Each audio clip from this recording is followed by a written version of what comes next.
Bonjour à tous, aujourd'hui je vous partage mon analyse sur l'actif Bitcoin. La première chose que je souhaite partager, c'est qu'est-ce qu'on peut voir d'un point de vue de blockchain.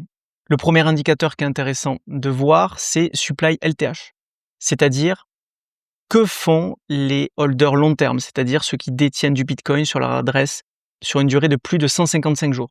Souvent, ils ont tendance à agir plus intelligemment que la moyenne. Donc ce qu'on peut voir ici, c'est qu'ils ont vendu fortement et qu'actuellement, ils ont arrêté de vendre. Voilà ce qui a permis la remontée du cours actuel. Et ce qui est intéressant de voir, c'est qu'à chaque fois donc, que ça s'est produit, ici, il y a eu une baisse violente, une vente violente de leur part, et ils ont recommencé à acheter.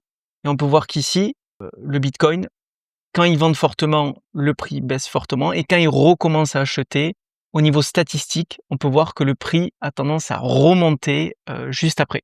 Donc ça s'est reproduit ici, ici, ici, ici également.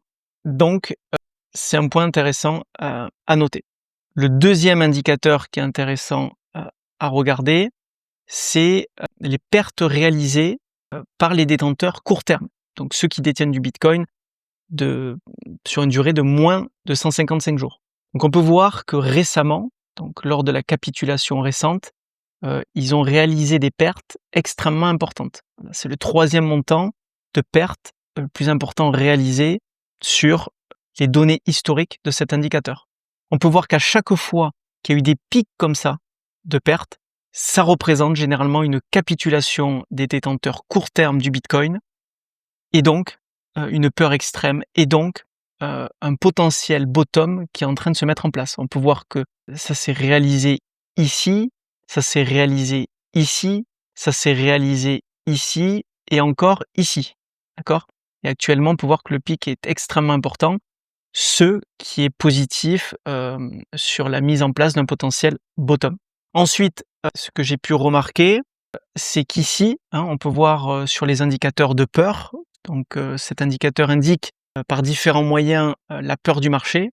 On peut voir que lors de la dernière baisse, la peur était sur des niveaux records. D'accord ?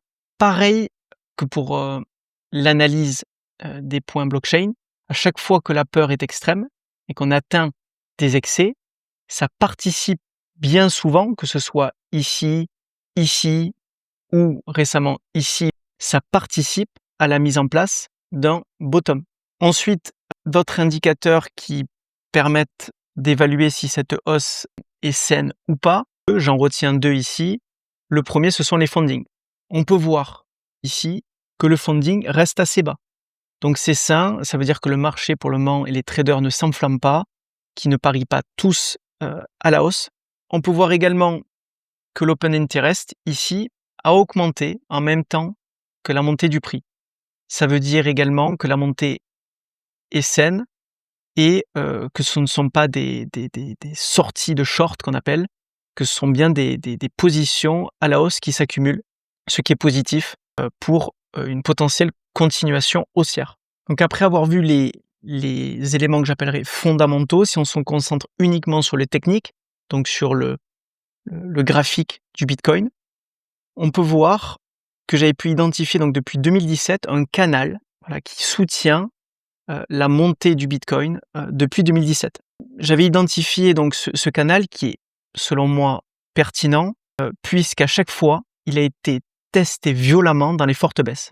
On peut voir qu'il y a eu donc une première touche ici, une deuxième touche ici, ici, ici, ici, ici, et on peut voir que récemment, donc pendant la forte baisse, on est venu le retester une fois supplémentaire, une autre fois ici, et ça, pour moi, c'est un point également à mettre du côté, qu'on est en train de construire en potentiel bottom. On peut voir également qu'en plus d'avoir touché ce canal haussier, on est venu toucher le ratio Fibo 38,2 de toute la hausse depuis les 16-18K. Ça, ce n'est pas anodin également, puisque vous connaissez la théorie, normalement, si on veut rester dans une trend haussière, il faut qu'on maintienne cette 38,2. Un autre point qui va dans le sens d'un potentiel bottom, c'est que si je me mets ici en daily, on peut voir que sur la construction de ce bottom, il y avait une divergence RSI en daily, c'est-à-dire que le RSI a fait un plus haut. ça participe également à la construction d'un potentiel bottom. Et c'est suffisamment rare pour le souligner. Par contre, malgré le fait que je pense qu'on est dans la construction d'un bottom, on est ici sur une zone et une résistance très importante. D'accord ? Une zone qui a été cassée récemment et qui avait entraîné justement cette accélération baissière. Donc là, on est en train de la retester. Je pense que tant qu'on maintient ici ce déséquilibre, ce fair value gap haussier en daily, donc le prix qui est environ autour de 92 700 $, tant qu'on le maintient, pour moi, il n'y a pas de raison qu'on aille tester le bas du canal. Mais c'est tout à fait possible.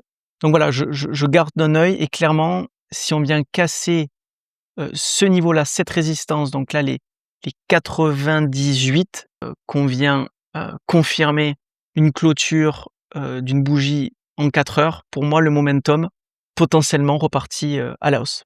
C'est fini pour mon analyse, à bientôt.